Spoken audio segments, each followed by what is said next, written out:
Hello, hi Rajivji, Kamal here from Mera Sangeet and a warm welcome to you on our show, Chat and Chai. Hi Kamalji, Pranam. How are you? I am very well, thank you Rajivji. How about you? So far, so good, man. So Rajivji, there must be a lot of new regulations being passed and a lot of our listeners wanting to know what is in store for them. So any updates you would like to give our listeners? Well, I think I'll need a couple of hours to really update people in detail. But what we can Mm-hmm. do for now is just kind of give a bird's eye view of what's going on.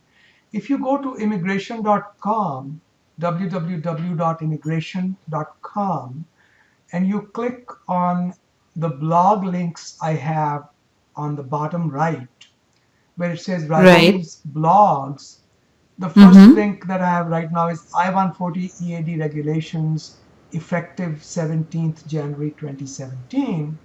And when you click on Right. that, we are going to be updating these on a weekly basis, if not more frequently.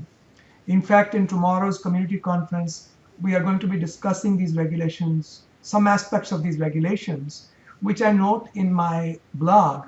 But I want to give our listeners a quick overview of what the government is thinking.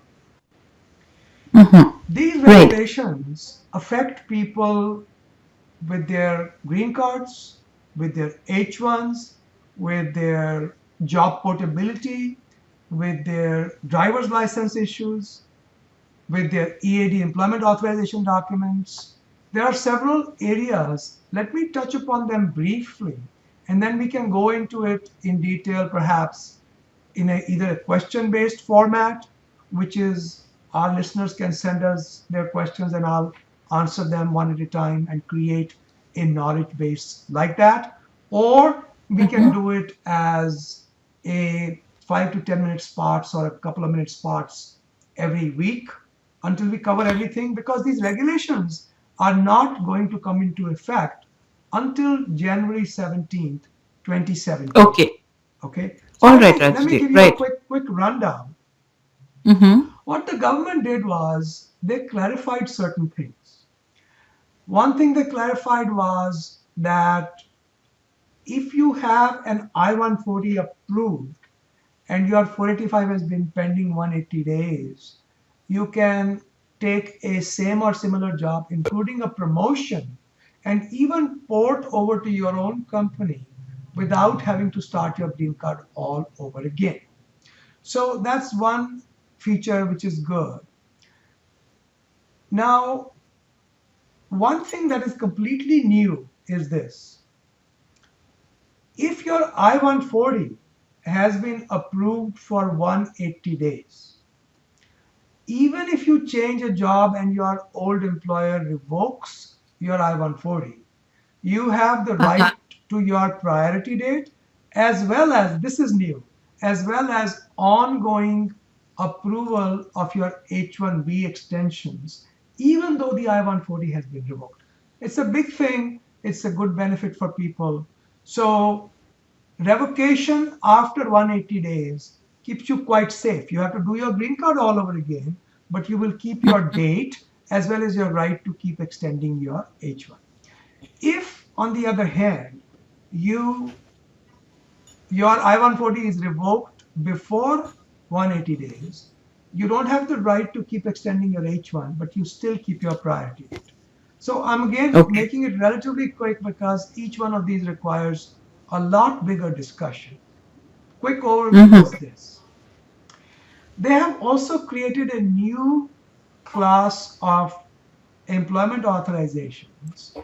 If you are on E3 visa, H1B visa, H1B1 visa, L1 visa, or O1 visa, you could get a employment authorization for 1 year, and it can be further extended if there are compelling circumstances and your I-140 has been approved.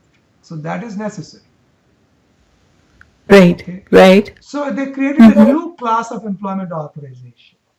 And then they have created another employment authorization where your I-140 is approved and your 485 filing is less than a year away, you can also get employment authorization, which is very unusual. So there are a couple of new classes of employment authorizations. Then what they have done is, which was a very big issue, somebody loses their job on H1, they are right Mm-hmm. away out of status, they have no grace period. Government has Oh, given us grace periods for 60 days for each H1. So if I'm working for employer X and I get 60 days okay. at the end of, because I got fired or lost my job, I'll have 60 days. Then I get employer Y, I'll have 60 days again. The period kind of resets itself for each H1 validity. I'm taking very simple examples. It's a little bit more complicated than that, but that's kind of what they have done. So, green card portability, compelling circumstances EAD, 1 year EAD, grace periods. Then they have created certain clarifications which are more important for people whose jobs require licensing. For example, physicians, nurses, when their H1s are done, licensing used to be a big problem. They've taken care of that. Another thing they've done is they have clarified quota exemption, and this is a big one, for state based H1B quota exemption for state based agencies that are doing research. Previously, only federal agencies were getting that benefit. This is a huge benefit. I'll have to talk about it in greater detail.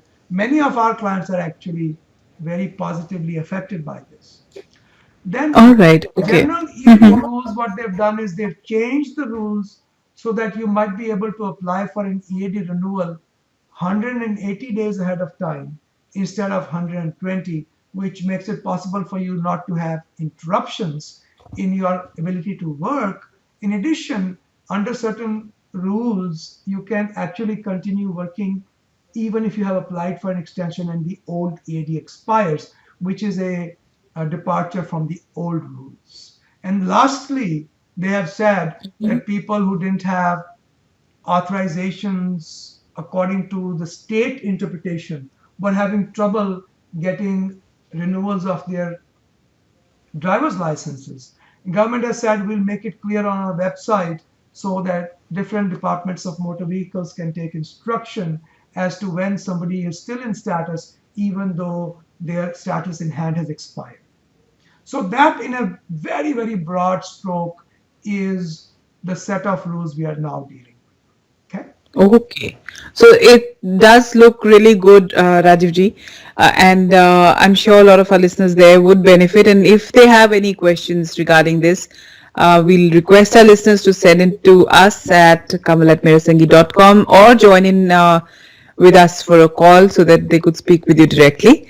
And so we'll be talking with you in more detail about each one of these categories, Rajiv ji, in our subsequent shows. Always a pleasure, Kavalji. I look forward to speaking with all of you folks. And to our listeners, thank you, everybody. Thank you, Rajiv ji. Have a good day ahead. Pranam.